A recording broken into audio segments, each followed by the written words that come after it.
12 апреля в стенах Башгоспедуниверситета имени Мифтахиддина Акмуллы прошел научно-методический семинар «Культура научного исследования».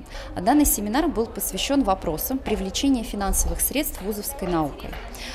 Перед профессорско-преподавательским составом, всеми желающими, которые посетили данный семинар, выступили начальник отдела научной работы Хохлова Ольга Николаевна с небольшим докладом о возможности привлечения средств через инновационную деятельность на базе образовательных организаций. И Борисов Дмитрий Иванович, доктор наук, профессор, рассказал о способах финансирования через систему грантовой поддержки. Данное мероприятие было достаточно насыщенным и содержательным. Оно проходило как с 12 часов дня и продолжилось после обеда. После обеда тема семинара немножечко изменилась и была посвящена вопросам публикационной активности, в частности, проблемам этики публикаций. Как повысить индекс цитирования, как повысить качество публикаций, чтобы была возможность опубликовать свои работы в высокорейтинговых изданиях.